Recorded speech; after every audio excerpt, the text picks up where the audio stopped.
He thought he had erased her. Those words, though never spoken aloud, hung over Richard Hale like a badge of triumph. To the outside world, Richard was a man of control, a master of the boardroom, the kind of lawyer who could cut through competitors with nothing more than a smile and a signature. But in private, in the silence of the Hale penthouse towering above Manhattan Central Park, his victory was not measured in contracts or settlements. It was measured in absence, the absence of his wife from the places he wanted to shine alone. Richard had spent years curating an image. At 52, he was the senior partner of Carter and Blake, a firm known for its iron grip on the city's corporate elite. His suits were custom-tailored, his hair meticulously styled, his schedule filled with dinners, meetings, and the kind of charity events that doubled as auditions for power. And in this theater of prestige, his wife, Evelyn, was supposed to play a role. For a time, she had. The charming hostess, the elegant partner smiling gracefully by his side. But Richard had grown tired of her. Or perhaps, more accurately, he had grown tired of anyone who might dilute the spotlight he so carefully angled toward himself. Evelyn Hale was no ordinary spouse. She was, in fact, extraordinary, but she had made the mistake of keeping her brilliance private. A trained software architect with a mind sharp enough to cut glass, she had founded Aurora Systems nearly a decade earlier. What began in the corner of their home office grew into a global player in encryption and data security. But Richard dismissed it as some computer project, the kind of thing that, in his mind, didn't compare to the gravitas of legal negotiations or courtroom victories. Evelyn never corrected him. She let him believe what he wanted because it was easier than trying to make him see. What he never knew was that her company had been offered buyouts larger than his entire firm's annual revenue. Silence was Evelyn's shield. She had learned that in a marriage to a man like Richard, her victories were safer when hidden. Her work, her vision, her financial independence, these things thrived precisely because he underestimated her. For years, she endured the condescending remarks, the way he waved off her late nights of coding and calls with international teams. She let him think her company was just a hobby. She let him believe she existed in his shadow. But shadows, as the city of New York knows too well, often conceal more than they reveal. The beginning of Richard's final victory came wrapped in cream-colored cardstock, an invitation to the Harbolite Foundation Gala. In New York, there were many charity events, but this one stood apart. It was not just a fundraiser for children's hospitals, it was the beating heart of the city's social calendar, the event where deals were whispered over champagne and alliances forged beneath crystal chandeliers. To be seen at Harbolite was to matter. To host it was to rule. Richard had waited years for this. And this year, the committee finally granted him the honor of delivering one of the evening's keynote speeches. It was more than a social coup, it was business. His firm was courting the Henderson account, one of the largest corporate clients in the country. Landing that account would cement Richard's legacy at Carter and Blake, ensuring his dominance over rivals. He treated the invitation like a golden ticket, brandishing it in front of Evelyn one crisp Tuesday afternoon. But when Evelyn read the fine script embossed on the paper, something cut her. It didn't say Mr. and Mrs. Richard Hale. It said Mr. Richard Hale and guest. A small oversight, perhaps. But Evelyn saw it for what it was, the distillation of everything Richard now believed about her. She was not a partner. She was not an equal. She was an optional accessory. A guest in her own life. She asked him about it, raising one delicate eyebrow. And guest, she said softly. Richard smirked. Don't be pedantic, Evelyn. Obviously, you'll come with me. He spoke the word guest as though it were an honor he was bestowing upon her, not a wound he had carved. It was in that moment Evelyn realized how far the chasm had grown. Marriage, at its worst, can be like a slow erosion, an inch at a time until the ground disappears beneath your feet. She had once loved him deeply. She had once believed they were partners. But years of condescension, of dismissal, had worn her down until she understood the truth. Richard no longer saw her as a wife. He saw her as a prop. And what Richard didn't know, what would later be his undoing, was that Evelyn's silence was no longer a sign of submission. It was a strategy. For Richard, the gala was his coronation. He bragged about it to colleagues, rehearsed his speech late into the night, and spoke with the kind of nervous energy reserved for men who believe they are finally being crowned. He believed Evelyn would stand beside him like a statue, offering nothing more than a smile and a nod. He believed she was irrelevant. But Evelyn was watching. She was listening. And though Richard believed he was closing a door, all he had done was give her the grandest entrance imaginable.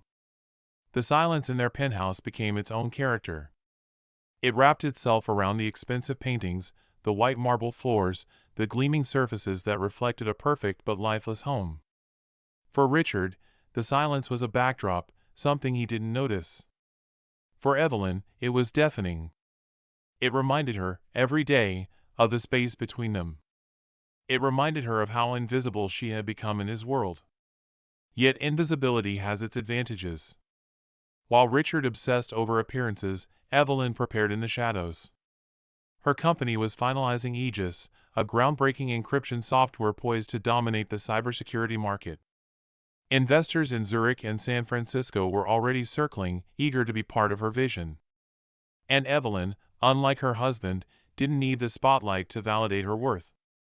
Still, the insult of the gala invitation lingered. Richard thought she was erased. But Evelyn knew something he didn't. She knew that erasure was never permanent.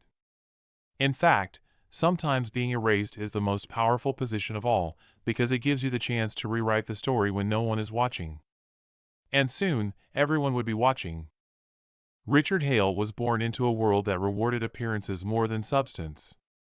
His father, a corporate attorney with a reputation for ruthlessness, had instilled in him the belief that life was a series of transactions.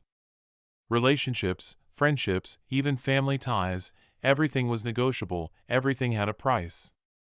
By the time Richard entered Columbia Law School, his arrogance had already calcified into certainty. He was destined not only to succeed but to dominate. In law school, Richard was known less for brilliance and more for cunning. He had a talent for reading people, for exploiting weaknesses, for turning casual conversations into leverage. Professors described him as ambitious, classmates whispered words like manipulative. But in the high-stakes arena of New York corporate law, those qualities were rewarded. By 40, Richard had clawed his way to senior partner at Carter & Blake, a firm so entwined with Wall Street's arteries that its influence stretched far beyond legal briefs. His victories were measured in mergers, acquisitions, and the destruction of rivals. At the center of his world was one constant: image. Richard understood that in a city where money and power were currency, perception was the vault. He crafted his persona meticulously: the bespoke suits, the dinners at the right restaurants, the photographs at charity galas. To be seen was to exist. To not be seen was to vanish. This obsession with appearances would become both his greatest weapon and his fatal flaw. Evelyn Hale was, in many ways, Richard's opposite. Raised in upstate New York by a family of teachers, she valued intellect and persistence more than appearances. She was the kind of student who stayed late in the computer lab, fascinated by the way lines of code could transform into something tangible, something protective. While Richard was learning how to manipulate juries, Evelyn was mastering algorithms that could secure entire networks. Her early career took her through the labyrinth of Silicon Valley startups, where she built a reputation as a problem solver, someone who could spot flaws in a system before they became catastrophes. But Silicon Valley had its own predators, men not unlike Richard who underestimated her because of her quiet demeanor. Evelyn learned early that silence could be power. The less she revealed, the more others revealed to her. By the time she returned to New York in her 30s, she had both the experience and the vision to found her own company. Aurora Systems began as a modest cybersecurity firm, but Evelyn had ambitions that reached far beyond routine contracts. She wanted to build fortress-like encryption tools that could withstand the escalating war of digital espionage. While Richard dismissed her work as computer hobbies, Evelyn's innovations were quietly attracting major investors. Aegis, the company's flagship project, was being tested by international banks and healthcare providers who were desperate for reliable security. By the time Richard received his invitation to the Harbolite Gala, Aurora Systems had already been valued at nearly $500 million. Evelyn never told him. Their marriage, like many unions forged in Manhattan's upper crust, began with spectacle. Their wedding at the Metropolitan Club had been a carefully choreographed affair, with Richard's colleagues marveling at his perfect choice of a wife. Evelyn, elegant but understated, was praised for her composure. For years, she played her role faithfully, hosting dinners, attending galas, smiling in photographs. But beneath the surface, she felt the erosion begin. Richard's compliments became critiques, his attention shifted from her to himself. Where once they had shared conversations about the future, Richard now monopolized their evenings with monologues about cases, clients, and the next rung on his ladder. To him, Evelyn's value was in how she reflected him. A beautiful wife at a gala meant Richard was successful. A wife who attracted interest for her own achievements threatened to disturb the balance of his carefully curated image. He never admitted it aloud, but he resented her independence. He wanted her brilliance dimmed, tucked neatly behind the marble walls of their penthouse, where no one could see that she outshone him. What Richard never realized was that Evelyn's silence was not submission. It was strategy.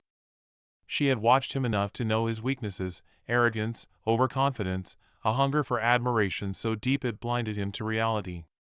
She understood that Richard lived for the gaze of others, and that the very stage he adored could one day be used against him.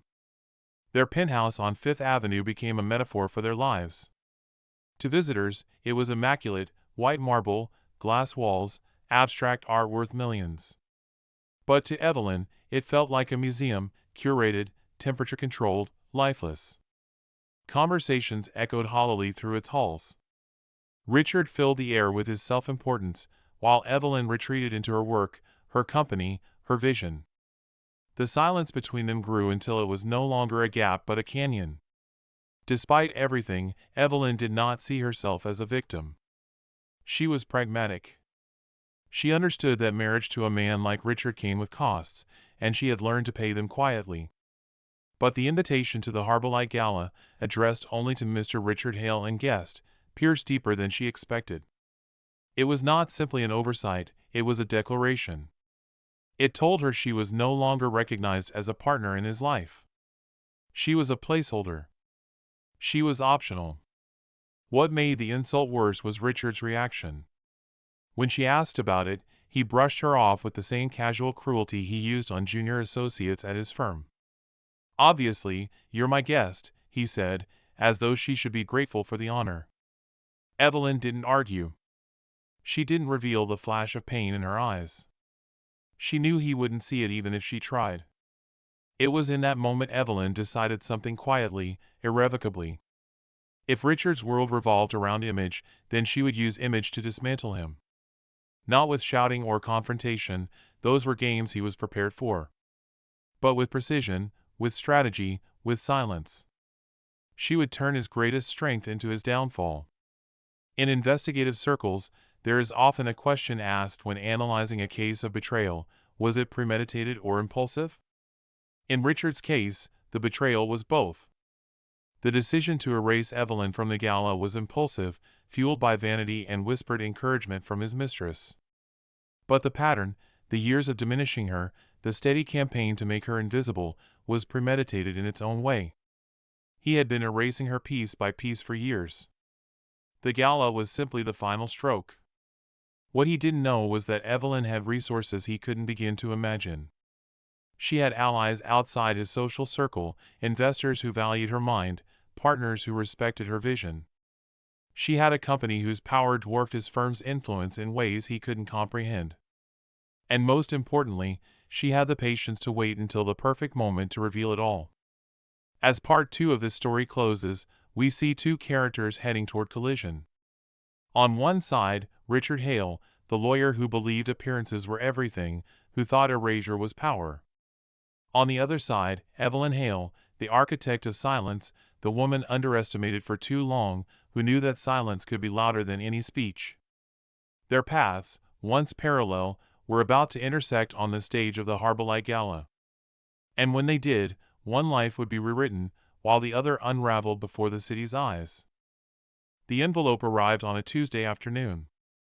It was heavy, the kind of cardstock that felt expensive in the hand, embossed with golden lettering that caught the light. To anyone else, it was just an invitation to a charity gala. To Richard Hale, it was more than paper, it was validation. The Harbolite Foundation Gala was not simply another fundraising event in New York City. It was the social equivalent of a coronation. Each year, the city's elite gathered in a grand ballroom to outdo one another in generosity, influence, and spectacle. It was where reputations were made, alliances cemented, and fortunes pledged in a single evening. Richard had attended for years as a guest, always watching the podium with a mixture of envy and determination. But this year, the letter in his hand confirmed what he had been waiting for. He was no longer an attendee. He was a host committee member. He would be delivering one of the evening's keynote speeches. To Richard, this was destiny. He had prepared for it his entire career. The Henderson account, one of the largest corporate portfolios in the country, was still undecided, and he believed that this speech, on this night, in front of this audience, would secure it. Richard held the envelope like a prize and carried it into the penthouse study where Evelyn was finishing a conference call. She muted her microphone and turned in her chair as he strode in, chest lifted as though already standing on stage. "It's here," he announced, holding up the envelope. Evelyn smiled politely. "The gala?" "Yes. The Harbolite Foundation. This year is different. I'm on the host committee." His voice carried the triumphant tone of a man who had been waiting years to say those words. "Jonathan Sterling himself told me my speech will be crucial for locking in Henderson. Do you know what this means, Evelyn?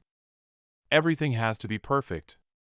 He placed the envelope on her desk, his hand resting on it possessively. Evelyn leaned forward to read the text. Her eyes fell on the names written in elegant script, Mr. Richard Hale and guest. Not Mr. and Mrs. Richard Hale. At first, she thought it might have been a mistake. But she knew the Harbolite Foundation was meticulous. Nothing they sent was accidental. A small detail, perhaps, but in the context of her marriage, it cut deep. It was as though her identity had been erased with a single flourish of ink. "And guest?" she asked, raising an eyebrow. Richard looked briefly flustered, then recovered with a dismissive wave. "It's a standard format, Evelyn. Don't be pedantic. Obviously, you'll be my guest." He said the word as though it were a gift. As though she should be grateful to be included at all. Evelyn kept her voice even. "Of course." But inside, something shifted. That one word, guest, summarized the reality of her marriage. She was no longer his partner. She was an accessory, optional, replaceable. Richard, oblivious, continued talking about the event. "You'll need to wear something appropriate. Not another one of those conversations with your tech people at the table. Last year, Henderson's wife told me she was terribly put off by your discussion on algorithms. People don't want to hear about computer stuff. They want light, easy conversation. Smile, laugh. Leave the business to me." The irony was almost unbearable. The conversation Richard referred to had been with a Silicon Valley investor who had later signed a lucrative contract with Aurora Systems. Richard never realized that Evelyn's computer stuff was the reason her company was already valued at hundreds of millions. Evelyn didn't correct him. She never did. She had learned long ago that contradicting Richard only fueled his condescension. Instead, she let him believe she was irrelevant. But in that moment, as he spoke about the gala as if she were a prop in his performance, she realized something important. Richard's need to erase her wasn't accidental. It was intentional. And he was about to make it permanent. The truth came to light days later. Evelyn, reviewing donor information for her own philanthropic planning, checked the Harbolite Foundation's website. There, under the committee listings and table arrangements, she found the evidence. At Table 1, the host committee table, her husband's name was listed. Beside it, not hers. Instead, the entry read, Mr. Richard Hale, accompanied by Ms. Isabella Crane. The name burned into her mind. Isabella Crane was no stranger. A consultant with a reputation for sharp elbows, Isabella had been circling Richard for months. Evelyn had seen them together at restaurants, their conversations too close, their laughter too rehearsed. She had suspected infidelity, but until now, it had been speculation. The Gala seating chart removed all doubt. Richard had not only erased her, he had replaced her. Evelyn's first impulse was rage. She wanted to storm into Richard's study, confront him, demand answers.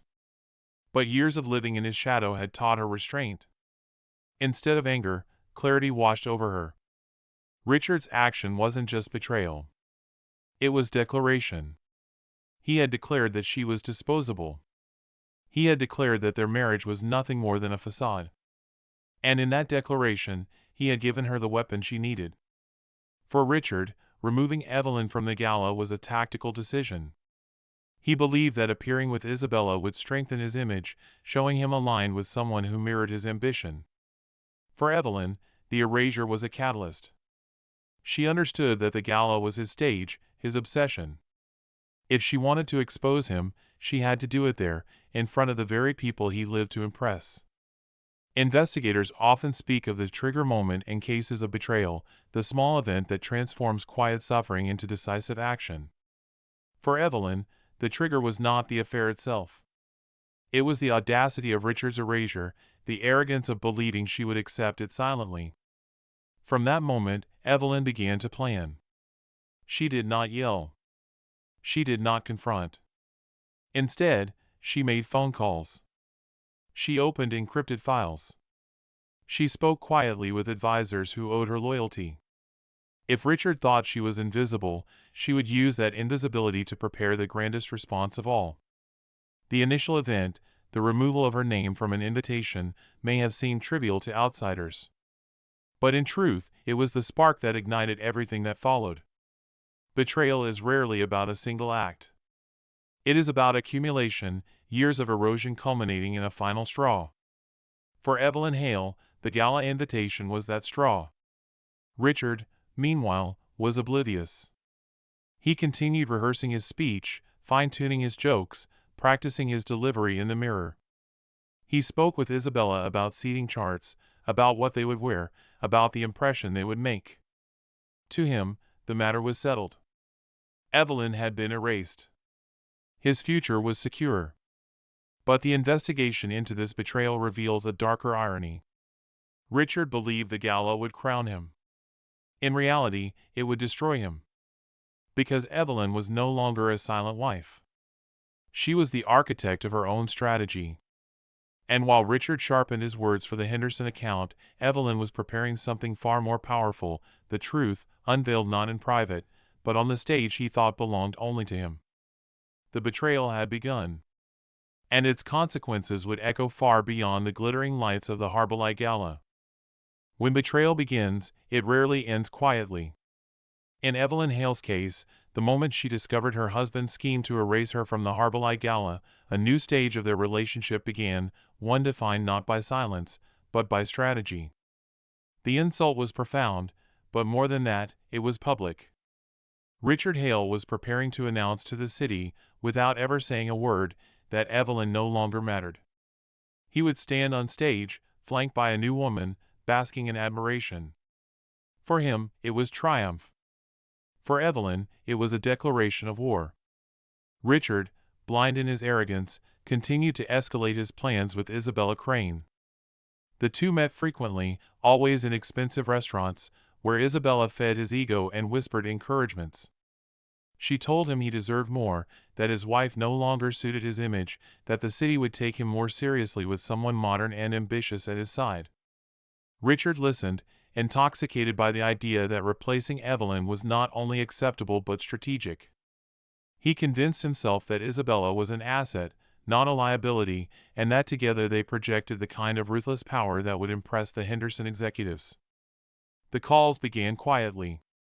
Richard phoned Melissa Carter, the Gala coordinator, using his polished voice to request a minor correction to the seating chart. He explained that his wife was unable to attend due to a prior commitment, but that Ms. Isabella Crane would be present instead. Melissa, accustomed to such requests from the wealthy and powerful, agreed without question. "Consider it done," she said, promising discretion. Richard hung up the phone, feeling a rush of satisfaction. In his mind, the matter was settled. Evelyn was erased. Isabella was installed. His path to glory was clear. But what Richard did not realize was that Evelyn had already seen the list online. She knew about Isabella. And while Richard believed his betrayal was hidden, Evelyn recognized that it was not hidden at all. It was written in black and white, in a public record accessible to anyone who looked. That detail, that arrogance, gave her an opening. Evelyn did not scream. She did not confront Richard. Instead, she picked up her phone and called William Mercer, her trusted advisor and longtime supporter of Aurora Systems. William had been with her from the early days, when Aurora was little more than a vision and a handful of prototypes. He knew her strengths. More importantly, he understood her resolve. When Evelyn's calm voice came through the line, asking him to arrange something extraordinary, he did not hesitate. "I want Aurora Systems to be the premier sponsor of the Harbolite Gala," she told him. "Not a secondary donor, not a name in the back of the program. I want our name on everything, the banners, the stage, the brochures. I want it done within the week." William paused only to consider logistics. "That level of sponsorship will cost millions," he said. "I'm aware," Evelyn replied. "And I want it paid immediately."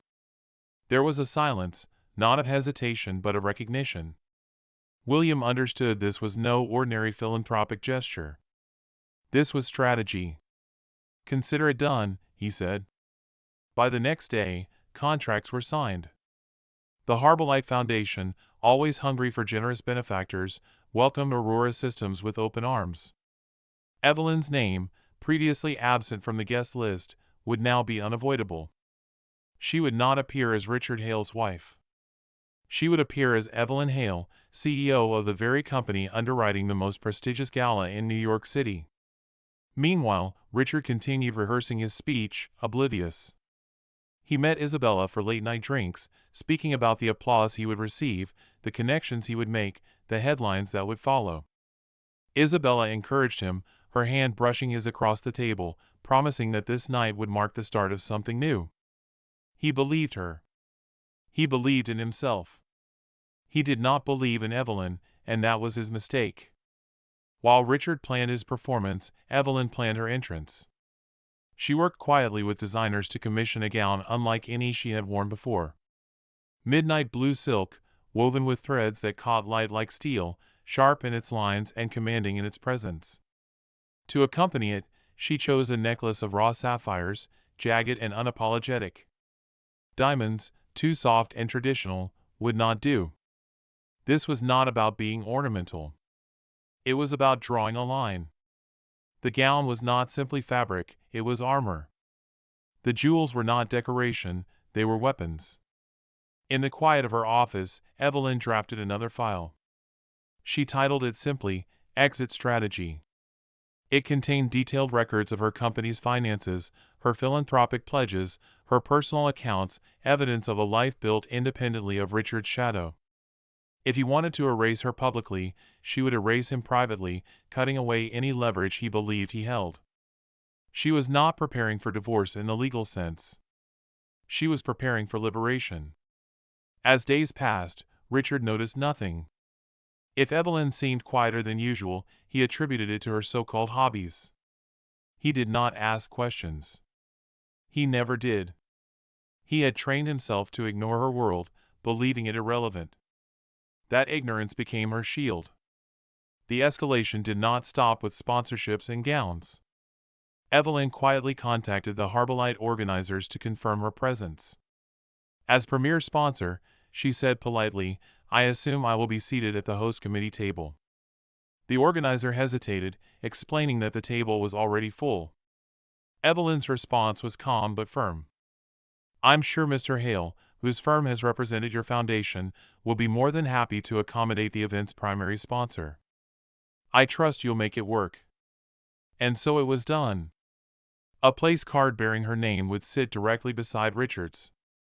Every move Richard made in his arrogance was mirrored by Evelyn in silence. Every call he made to erase her was answered by a decision she made to assert herself. Where he saw triumph, she saw an opening. Where he believed she was invisible, she was becoming inevitable. This escalation phase, hidden from Richard's view, was the turning point of the case. To outsiders, nothing seemed unusual. Richard attended meetings, Isabella prepared her dress, the gala drew closer. But behind the scenes, Evelyn was orchestrating a strategy that would not only expose Richard but redefine her identity in front of the very audience he craved. In criminal investigations, escalation often marks the difference between intent and action. Richard's intent was betrayal, his action was public replacement. Evelyn's intent was survival, her action was transformation. The gala, once Richard's stage, was becoming hers. And as the night approached, one truth became clear: Richard had underestimated the power of silence. He had mistaken Evelyn's quiet for weakness, her restraint for submission. But Evelyn Hale was not erased. She was preparing to be reborn, and she would do it not in whispers, but in the thunder of applause he believed belonged to him. The betrayal had escalated. The trap was set. And when the doors of the Harbolite Gala opened, Richard would discover that the stage he thought was his coronation had become the scene of his downfall. The days leading up to the Harbolite Gala passed like calm before a storm. Outwardly, everything appeared ordinary. Richard Hale rehearsed his speech late into the night, polishing each phrase until it gleamed with the charm he believed would captivate the Henderson executives. He spoke of leadership, legacy, and the law firm's unmatched record, practicing his delivery with the precision of a man convinced he was born for this stage. Beside him, Isabella Crane listened intently, nodding in admiration. To Richard, her presence was validation, a partner who understood his hunger for power and who would reflect his ambition like a mirror. Evelyn Hale, however, remained silent. She did not argue with her husband. She did not confront him about Isabella's name on the guest list. Instead, she retreated into her work with a calmness that masked the storm brewing beneath. For Richard, her silence was proof of irrelevance. For Evelyn, it was strategy. She had already secured Aurora Systems' position as the premier sponsor of the gala. The contracts were signed, the funds transferred, and the organizers had promised her name would be front and center. All she had to do now was wait. But waiting did not mean inaction. Evelyn spent those days preparing every detail of her reemergence. She met with designers to finalize her gown, selecting a piece that conveyed strength rather than subservience. Midnight silk woven with metallic threads, cut with sharp lines that suggested authority. Her necklace of raw sapphires was more than jewelry, it was a symbol of defiance, a rejection of the polished diamonds Richard had always insisted she wear. She was no longer dressing to compliment him. She was dressing to eclipse him. Meanwhile, whispers began to circulate in New York's social circles. Rumors spread that Aurora Systems had made a significant philanthropic pledge, though the specifics were closely guarded. Those who paid attention to the details noticed subtle changes, new banners being printed, revised programs in production. The name Aurora Systems began to appear in places Richard had expected his law firm's name to dominate. But Richard was too consumed with himself to notice. The night before the gala, Evelyn opened a secure file on her laptop labeled Exit Strategy. Inside were documents no one but she had seen, financial statements, investment records, charitable commitments, and personal accounts. Each file was evidence of her independence, proof that her life did not depend on Richard's approval or his name. She reviewed the records carefully, then encrypted them once more. It was not enough for her to appear at the gala. She needed to ensure that when Richard's facade cracked, she would be untouchable. Richard, oblivious, spent that same evening with Isabella at the Gramercy Club, where they dined on ribeye steaks and toasted to his impending success. Tomorrow, he told her confidently, they'll see me as I deserve to be seen. Henderson won't just give us their business. They'll hand it to me personally. Isabella smiled, her red lips curving in approval. And Evelyn? She asked casually. Richard smirked. She won't be there. That chapter is closed. What Richard failed to understand was that Evelyn's absence was never the plan. Her erasure was temporary, a space she allowed him to believe existed so that when she reappeared, the impact would be undeniable. He thought he had written her out of the story. In reality, she had simply chosen her moment to write herself back in. The true turning point came when Evelyn placed one final call to the Harbolite Foundation. Speaking calmly, she confirmed her seating arrangements. The organizer hesitated, mentioning the committee table was already full. Evelyn's reply was polite but immovable. As the premier sponsor, Aurora Systems must be represented at the host committee table. I'm certain Mr. Hale will be willing to accommodate the event's primary benefactor. The words carried no anger, but their meaning was unmistakable. The organizer quickly agreed. Evelyn's name was added to the very table where Richard believed she had been erased. For investigators studying patterns of betrayal, this moment is critical. Richard's hubris blinded him. He believed his manipulation was final, that a single phone call could erase decades of partnership. Evelyn, however, understood the mechanics of influence better than he did. Sponsorship was not optional. Money, once committed, could not be denied. By tying her company to the gala, she ensured her presence could not be ignored. As the clock ticked toward the evening of the event, two paths diverged beneath the same roof. Richard moved confidently, certain of victory. Evelyn moved quietly, certain of justice. Both believed they controlled the outcome. Only one was right. The morning of the gala, Evelyn stood by the window of the penthouse, watching the city hum with anticipation. She thought about the years she had spent in silence, about the time she had allowed Richard to belittle her work, about the countless dinners where she was treated as decoration. She thought about the invitation that called her a guest, about the public humiliation he had planned by arriving with Isabella. And then she thought about what was to come. Tonight, the silence would end. Richard, preparing in the master's suite, hummed to himself as he tied his bow tie. He felt like a king awaiting his coronation. He had no idea that the very stage he longed for had already been claimed by the woman he had tried to erase. The turning point in this story was not the gala itself, but the realization Evelyn reached in the days before, that the only way to fight erasure was not through confrontation, but through visibility. She would not argue for her place. She would demonstrate it. She would not tell Richard what he had done. She would show him, in front of the very people whose approval he craved, that she was not only his equal but his superior. When investigators later pieced together the events, they noted how deliberate each step was. Richard's calls to remove her. Evelyn's calls to secure her sponsorship. His dinners with Isabella. Her encrypted files and legal protections. Each move was calculated, each decision precise. The escalation had transformed into inevitability. By the time the doors of the Harbolite Gala opened, the trap was already set. Richard believed he had erased his wife. In truth, he had staged the perfect spotlight for her return. And as Evelyn prepared to step into that spotlight, one truth echoed in her mind: sometimes the most devastating revenge is not destruction, but revelation.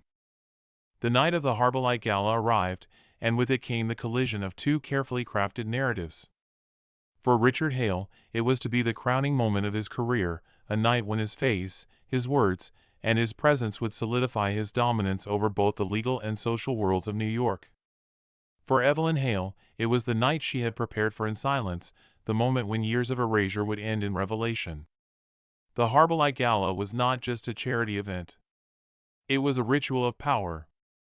The chandeliers, the polished marble floors, the swirl of gowns and tuxedos, every detail was a performance meant to impress. The city's elite gathered not simply to give but to be seen giving. Fortune and reputation were the currency, and Richard was certain he was about to spend his way into legend. He arrived early with Isabella Crane at his side, both dressed to command attention. Isabella's crimson gown clung to her like a statement, bold and daring. Richard, in his tailored tuxedo, carried himself with the confidence of a man who believed the night belonged to him. Guests greeted him warmly, acknowledging his new role on the host committee. He introduced Isabella smoothly, careful not to explain her presence but allowing assumptions to fill the air. To him, appearances were enough. At the head table, Richard took his place beside executives from the Henderson conglomerate. He smiled, laughed, and deflected questions about his guest with practiced ease. Every word he spoke was calculated to reinforce the image of a man in control. Isabella, playing her role, leaned close and whispered flattery between courses. For Richard, it was everything he had imagined: the spotlight, the whispers of admiration, the unspoken acknowledgement that he had ascended. But beneath the glittering surface, another current was building. The programs distributed at the door carried the name of the evening's premier sponsor, Aurora Systems. The banners displayed it prominently, draped across the stage. Guests commented on the generosity of the company, speculating about the mysterious figure behind the donation. Some knew Evelyn's name, others did not. But curiosity spread quickly. Who was the benefactor whose contribution dwarfed all others? Richard, absorbed in his own triumph, barely noticed. When he did glance at the program, he dismissed it. To him, Aurora Systems was Evelyn's hobby and irrelevance. He did not connect the name to the presence he had worked so hard to erase. The turning point came when the master of ceremonies took the stage. After the customary introductions and acknowledgments, he cleared his throat and addressed the audience. "Tonight, we are especially honored," he said, "to recognize the extraordinary generosity of our premier sponsor. This year's gala is made possible through the vision and support of Aurora Systems. Please join me in welcoming its founder and CEO, Mrs. Evelyn Hale." For a moment, silence gripped the room. Hundreds of heads turned toward the grand entrance as the double doors opened. And there she was. Evelyn stepped into the ballroom not as an accessory, not as a guest, but as the woman whose name was written across every banner in the room. Her gown shimmered like steel in the light, her necklace of sapphires catching sparks with each step. But it was not the dress or the jewels that commanded the room. It was her presence. Composed, confident, undeniable. The applause began slowly, then swelled into a wave that filled the room. Guests rose to their feet, clapping not out of politeness but with genuine astonishment. They recognized the moment for what it was: a shift in power, a revelation of identity. The woman they had overlooked was suddenly the center of everything.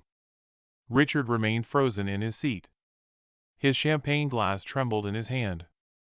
The name that had been absent from the invitation, the woman he had erased, was now the name on every program, every banner, every whisper in the room. Isabella's smile faltered, her crimson dress suddenly garish in contrast to Evelyn's commanding presence. As Evelyn approached the stage, she acknowledged the applause with a slight nod, her expression calm. She did not look at Richard, but her absence of acknowledgement was louder than any words. He was no longer relevant, not even as her opponent. She took the podium and began to speak. Her voice was steady, resonant, carrying easily across the ballroom. She spoke not of betrayal, not of personal grievance, but of vision. Aurora Systems, she said, was built on the belief that security is not a luxury but a necessity. In a world of noise and chaos, safety allows us to dream, to build, to create. Tonight, we give not just to a foundation but to the future of children who deserve a world where they are safe. Her words were not just a speech. They were a statement of identity. She was not Richard's wife. She was Evelyn Hale, founder, leader, benefactor. The applause that followed confirmed it. Investigators of social betrayal often note that the most devastating consequences are not legal but reputational. In that moment, Richard suffered what could only be described as a public execution of status. The audience no longer saw him as the triumphant lawyer with a beautiful companion. They saw him as the man who had been eclipsed by the woman he had dismissed. Every whisper, every glance reinforced the truth: Evelyn had not been erased. She had been revealed. Richard tried to recover, attempting to smile, to clap along with the others.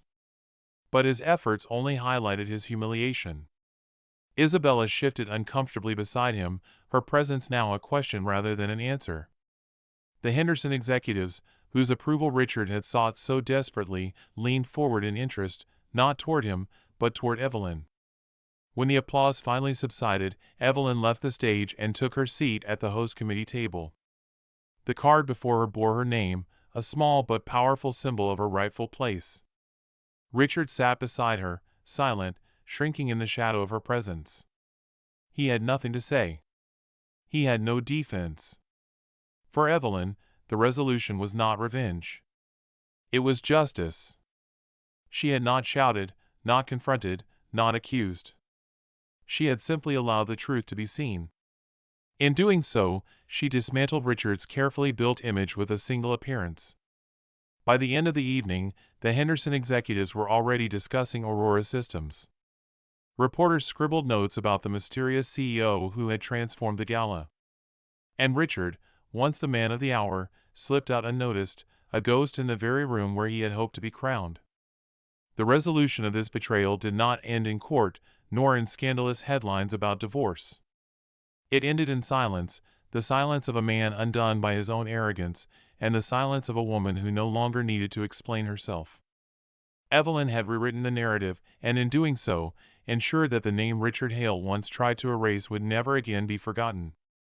When the Harbolite Gala ended, the applause for Evelyn Hale lingered long after the chandeliers dimmed. Her speech, though brief, carried the weight of something far larger than philanthropy. It was a declaration of existence, a refusal to be erased. For the attendees, it was unforgettable.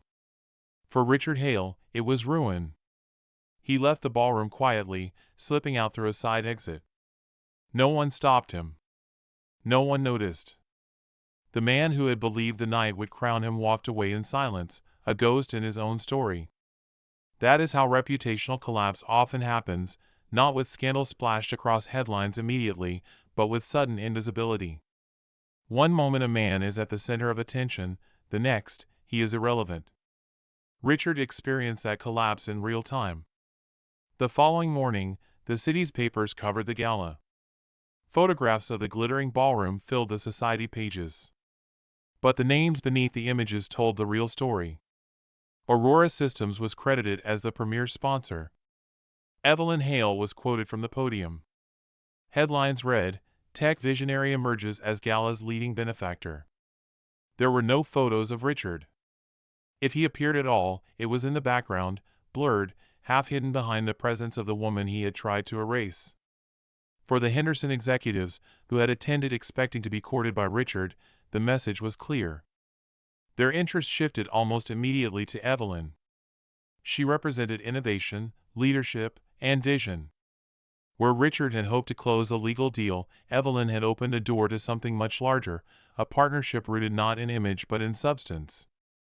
Within a week, Henderson representatives were in discussions with Aurora Systems. Richard's law firm, Carter and Blake, was not mentioned in those talks. At home, the silence between Richard and Evelyn deepened. He attempted, once or twice, to speak, to explain, but the words never came. How does one explain an erasure so deliberate? How does a man defend against his own arrogance? He avoided her gaze, retreating into his study for longer hours, but even there, he found no refuge. The newspapers on his desk bore her name, not his. The world outside their penthouse had already decided whose story mattered. Evelyn, for her part, did not celebrate openly. There were no words of triumph, no satisfaction shown in public. She continued her work quietly, meeting with her development team, reviewing contracts, and planning new projects. But those closest to her noticed a shift. Her silence was no longer the silence of suppression. It was the silence of control. She had chosen when to speak, and when she did, it changed everything. Investigators who analyze cases of betrayal often ask why victims remain silent for so long. In Evelyn's case, her silence was both shield and strategy. Had she confronted Richard earlier, he would have denied everything. Had she argued, he would have twisted the narrative to make her appear hysterical or weak. Instead, she allowed him to build his own trap, brick by brick, until stepping onto the gala stage was enough to collapse it. Her restraint was not weakness, it was strength in its purest form. Richard's downfall was not immediate scandal. There were no courtroom battles, no explosive divorces splashed across tabloids. His punishment was subtler, but no less devastating. Invitations that once arrived weekly slowed, then stopped. Clients who had once praised his sharpness began questioning his judgment. Even within Carter and Blake, murmurs began about his reliability. A man who could not control his own household, some whispered, could not be trusted to control multi-billion-dollar negotiations. His ambition, once his weapon, became his liability.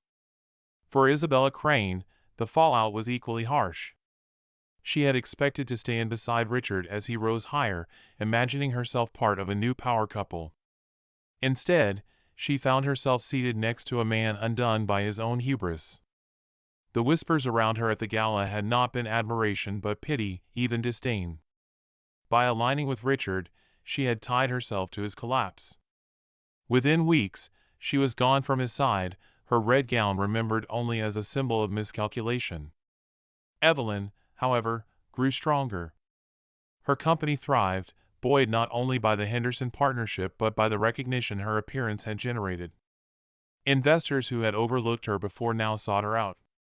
She had become not just a name in the tech industry but a figure of influence in the city's broader social and philanthropic circles. The woman who had once been listed as a guest was now a host in her own right. The lesson of the Hale story, investigators noted, was not merely about marital betrayal. It was about the danger of underestimation. Richard believed power came from visibility, from being seen at the right events, shaking the right hands. Evelyn understood a different kind of power, the kind built quietly, patiently, in the background. Her power was not dependent on him. It was independent, self-sustained, waiting only for the right moment to be revealed. In interviews conducted months later, attendees of the gala still recalled the moment Evelyn entered the ballroom. They described the silence, the shock, the applause that followed. It wasn't just about her dress or her presence, one guest said. It was about the fact that we all realized, at the same time, that she had been there all along, working, building, succeeding, and we hadn't noticed. That was the real revelation. For Richard, the consequences were permanent. He was not ruined financially, his position at Carter and Blake remained secure for a time. But reputational wounds often cut deeper than financial ones. The man who once defined himself by image now found his image hollow. His power had been rooted in appearances, and appearances had turned against him. Evelyn's story became more than personal vindication. It became a cautionary tale whispered in corporate offices and social clubs across the city. Do not underestimate the silent partner. Do not mistake quiet for weakness. Do not assume erasure will remain unchallenged. As for Evelyn, she never spoke publicly about her husband's betrayal. She did not need to. Her actions had spoken for her. She continued her work, her philanthropy, her leadership. Her silence, once imposed upon her, was now her choice. And in that choice lay the ultimate victory. In the end, the Harbolite Gala was remembered not for Richard Hale's speech, indeed, few recalled what he said at all, but for Evelyn Hale's entrance. The woman who had been erased reclaimed her name in front of the very audience her husband sought to impress. Her story stood as a reminder: erasure can be temporary, but truth, once revealed, cannot be silenced.